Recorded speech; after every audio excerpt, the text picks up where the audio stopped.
enjoying your harvest by clearing your way. Enjoying your harvest అంటే ఏంటి? పంటను మనము విత్తి మనం పండించిన పంటను సంతోషముగా తినడం, so that we happily partake or eat or enjoy the harvest. మనం చూస్తాం, రైతులు కష్టపడి పండిస్తారు, వర్షాలు రాక మరి పంటలు ఆగిపోతాయి. ఒక్కొక్కసారి వర్షాలు ఎక్కువ అవుతాయి, ఒక్కొక్కసారి పురుగు తినేస్తుంది, ఒక్కొక్కసారి చెదపడతా, ఒక్కొక్కసారి సుడిగాలి వచ్చేస్తాయి, ఒక్కసారి మిడతలు వచ్చేస్తాయి. ఇలాగ అనేక రంగాల్లో మరి పంటను పాడు చేసే పురుగులు చాలా ఇబ్బంది పెడతా ఉంటాయి. మరి వాతావరణం ఇబ్బంది పెడతా ఉంటుంది అనేక రంగాల్లో. ఒక్కొక్కసారి మరి రకరకాల జంతువులు, మరి అడవి పందులు, రకరకాల క్రిములు ఆ పంటను పాడు చేయాలని చూస్తాయి. సో వారు అందుకనే దేవుని కూడా వాడు ప్రార్థిస్తూ ఉంటారు, మేము పండిస్తున్నాం, మాకు మొదటి వర్షము, తర్వాత తొలకరి వర్షము, కడవరి వర్షము రెండు వచ్చి పంట బాగా రావాలి అని. రైట్. సో చాలాసార్లు మనము గురి యొద్దకి పరిగెడతా ఉంటాం, పిల్లల్ని చదివిస్తాం, ఉద్యోగాలకు పంపిస్తాం, మనము ఎదుగుతాం. కానీ ఎక్కడో ఒక్కొక్కసారి పంట తినకుండా అనేక సార్లు అనేక మంది ఇబ్బంది పడిపోతూ ఉంటారు. వారి కంపెనీల్లో, ఉద్యోగాల్లో ఏయో రకంగా కొంతమంది వారి పిల్లలకు దూరం అయిపోతారు, కూతుర్లకు దూరం అయిపోతారు, కొడుకులకు దూరం అయిపోతారు, మరి కోడళ్ళకు దూరం అయిపోతారు. కొంతమంది భార్యాభర్తలు 10 సంవత్సరాలు, 15, 20 సంవత్సరాల తర్వాత కూడా విడిపోతారు. 30 సంవత్సరాలు కూడా విడిపోయిన వాళ్ళు ఉన్నారు, ప్రపంచంలో కూడా ఉన్నారు. మనుషులు ఉండరు చూసేవాళ్ళు, పిల్లలందరూ వెళ్ళిపోయారు, వాళ్ళు ఒక్కలే. What is the situation? What is bothering you? అంతా వచ్చి ఇంకా ఇలా అవుదామనేటప్పటికి ఇలా జరుగుతుంది. Let's study a bit on this area. So పంటను కోసుకోలేకపోతున్నారు చాలామంది. చూద్దాం. Romans chapter 8 verse 6.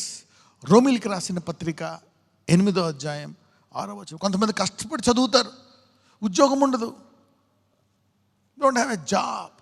కొంతమంది సడన్గా మధ్యలో జాబ్ పోతుంది, ఇక ఉద్యోగమే రాదు. What a horrible life. Let us read this. ఆత్మానుసారమైన మనస్సు జీవమును సమాధానమునై ఉన్నది. For to be carnally minded is death, but to be spiritually minded is life and peace. 7లో ఆత్మానుసారమైన మనస్సు జీవమును సమాధానమునై ఉన్నది, శరీరానుసారమైన మనస్సు దేవునికి విరోధమై ఉన్నది, అది దేవుని ధర్మశాస్త్రమునకు లోబడదు, ఏమాత్రమును లోబడదు. For to be carnally minded is death. ఒకసారి 5 కూడా చూడండి.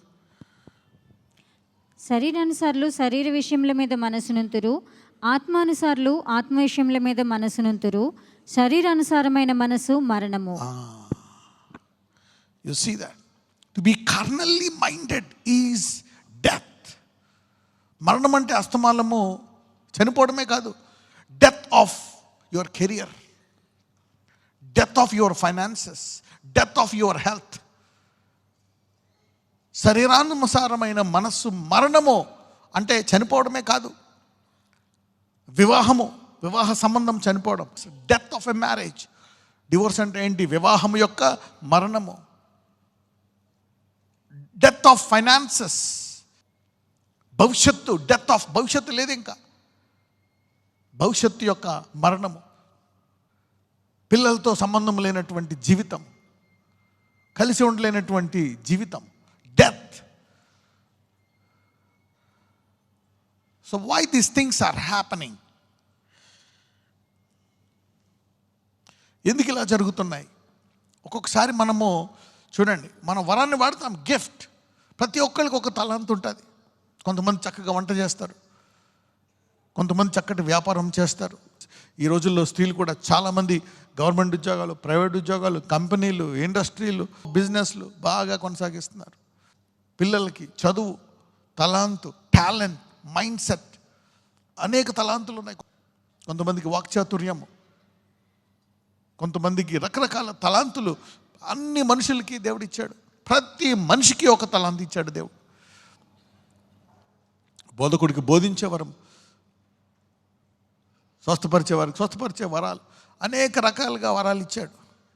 సో ఎప్పుడు ఈ శరీరానుసారమైన మనస్సు ఏమవుతుందంట, ఇట్ విల్ కిల్. తెలియదు నీకు. పక్షవాయువు. ఆ యాజకుడు ఎలాగ దాన్ని చూడాలా అని తెల్ల వెంట్రుకలు వచ్చి పల్లముగా కొంచెం లోతుగా ఉండి తర్వాత అది ఎర్రటి మాంసముగా తయారై నెమ్మదిగా అవయవాలను తినేసి ఆ మనిషిని చంపేస్తుంది. It's a very slow death. Carnal mindedness. What a horrible things are happening. శరీరానుసారమైన మనసు. ఈ వరాల మీదే ఫోకస్ చేస్తాం. ఆ వరాల ద్వారా మనకి పేరు వస్తుంది, ఆ ఉద్యోగం వస్తుంది నీకు, ఇక దాని మీదే కేంద్రీకరిస్తాం. శరీరానుసారమైన మనస్సు, ద డెత్ ఆఫ్ థింగ్స్.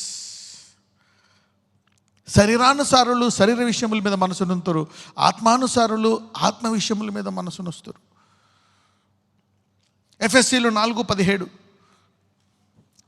కాబట్టి అన్యజనులు నడుచుకొనున్నట్లు మీరిక మీదట నడుచుకొనవలదని ప్రభువునందు సాక్ష్యం ఇచ్చుచున్నాను. అన్యజనులు నడుచుకున్నట్లు. Don't compare with gentiles. ఒక రకంగా చూస్తే వాళ్ళందరినీ పెట్టి మనల్ని తయారు చేస్తున్నాడేమో దేవుడు. Don't compare. తోటి సహోదరుడిని డోంట్ కంపేర్. ఒకవేళ నువ్వు కంపేర్ చేసుకుంటే వాక్యంతో కంపేర్ చేసుకోవాలి. అన్యజనులు నడుచుకున్నట్లు మీరు ఇక మీదట నడుచుకునొద్దు. కొంచెం పర్లే, ఒక అబద్ధం ఆడి 1000 అబద్ధాలు ఆడినైనా సరే ఏం చేయాలంట? చూసారా అలా చెప్పారు మీరు? మేము 1000 ఆడవండి, ఒకే ఒక అబద్ధం ఆడాం అంతే. అయ్యో చాలా కష్టాలు అనుకుంటారు. పెళ్లి చేసి చూడు, ఇల్లు కట్టి చూడు అంటారు. సామెతలు చెప్పుకుంటా పోతే చాలా ఉన్నాయి. Okay. So there are so many things like that. You see the kind of dialogues. You cannot go that way. యాకోబు రాసిన పత్రిక 3:14-15. అయితే మీ హృదయములలో సహింపనలవి కాని మత్సరమును వివాదమును ఉంచుకునిన వారైతే అతిశయపడవద్దు, సత్యమునకు విరోధముగా అబద్ధమాడవద్దు. ఈ జ్ఞానము పైనుండి వచ్చినది కాక భూ సంబంధమైనదియు ప్రకృతి సంబంధమైనదియు దయ్యముల జ్ఞానము వంటిదినై ఉన్నది. సహింపవలనివి కానీ మత్సరము, వివాదము. నువ్వు కొనుక్కున్నావా? నేను కూడా కొనుక్కుంటా నీకంటా పెద్దలు. Comparison, jealousy. You see the poison, bitter envying in the strife. సహింపనలవి కానీ మత్సరము. భర్త మీద కోపం పిల్లల మీద చూపిస్తూ ఉంటుంది, పిల్లల్ని శపిస్తూ ఉంటుంది. ఒకసారి కుటుంబంలో భార్యాభర్తలు సరిగ్గా రాకపోతే పిల్లలకి కోపం వస్తుంది. Anger, spirit of lust will attack them. వాళ్ళ బుద్ధులు, వాళ్ళ అలవాట్లు చేస్తూ ఉంటాయి అన్నమాట. దాంతో అదంతా పిల్లల మీద చూపిస్తూ ఉంటారు. You see the kind of life. అతిశయపడవద్దు, సత్యమునకు విరోధముగా మాట్లాడొద్దు. What is this happening? సత్యమే, దానికి విరోధంగా మాట్లాడేస్తూ ఉంటారు. ఓకే, కాంపిటేటివ్గా ఎదుగు, వాళ్ళని చూడు. ప్రభువా, వాళ్ళని అలా ఆశీర్వదించు, నన్ను కూడా ఆశీర్వదించు. వాళ్ళకి ఇచ్చిన తలాంతు, నాకు ఇచ్చిన తలాంతు, నేను ఎలా ఎదగాల, నేను ఎలా బ్లెస్ అవ్వాలా. వాళ్ళ పట్ల నీ చిత్తాన్ని నెరవేర్చావేమో, వాళ్ళు ఆనందంగా ఉన్నారు. నా పట్ల నీ చిత్తం ఏముందో అది కూడా నాకు నెరవేర్చిన ఆయన, నన్ను ఆశీర్వదించు అని ఆయన సన్నిధిలో గోజాడితే నిన్ను గొప్పగా సంతృప్తి చేస్తాడు దేవుడు. ఇక్కడ ఆశీర్వదిస్తాడు, పరలోకంలో ఆశీర్వదిస్తాడు. Why jealousy? ఈ జ్ఞానము పైనుండి దిగి వచ్చినది కాదు, భూ సంబంధమైంది. కాంపిటేటివ్ స్పిరిట్, ప్రకృతి సంబంధమైంది కాదు, దయ్యముల జ్ఞానము వంటిదినై ఉందంట. ఏ జ్ఞానం అంటే ఇది? దయ్యముల జ్ఞానము. నువ్వు మారు, లేకపోతే నువ్వు పెంచి ఆ బిడ్డను పెద్ద చేసిన తర్వాత ఆ బిడ్డ పంట తినలేవు. నువ్వు మారు. Let's pray. నజరేయుడైన Yesayya, Lord Jesus, I pray my Lord, I have lived a life of my own. నాకు ఇష్టం వచ్చినట్టు జీవించాను నా యవ్వన కాలంలో, బాల్యములో. అయ్యా నన్ను దాని మూలముగా నా యొక్క అభిషేకాన్ని ఆపుకున్నానా, నీ కుమారుడిగా అయ్యా, నీ సామర్థ్యాన్ని, నీ శిష్యుడిగా, నీ అధికారాన్ని నేను ఇక్కడ ఆపుకున్నానా, నన్ను క్షమించు నాయన. ఈ రోజు నుంచి అయ్యా నేను ప్రేమిస్తాను, విశ్వాసంతో బతుకుతాను నాయన. I want to live by faith. I want to be a demonstrator of love. Yeah, a demonstrator of love will be a demonstrator of the power of Jesus. Release them, Lord Jesus. Lord Jesus, change the heart. ఈ అసూయను తీసేయండి. I want to take out this jealousy my lord. నీకు సమర్పిస్తాను ఈ అసూయ హృదయము, నా నోటిని నీకు అప్పగిస్తున్నాను. మార్చు నాయన, చేంజ్ ఇట్. ఏది మంచిదో, ఏది మాన్యమైనదో దాని మీదే ఆలోచించి అదే మాట్లాడేటట్టు నా జీవితాన్ని మార్చు. ఇదిగో నేను ఆశీర్వాదంగా మారాలి ఈ రోజు నుంచి. Change my heart, change my life today. దీని విషయమై నేను ప్రార్థిస్తాను నాయన. To bless me and release me and take me to a new level. Lord Jesus, heal me, deliver me, make me whole. Lord, bless me and release me. Take me to a new level. Power and authority. నజరేయుడైన యేసు నామమున ప్రార్థిస్తున్నాము తండ్రి. ఆమేన్.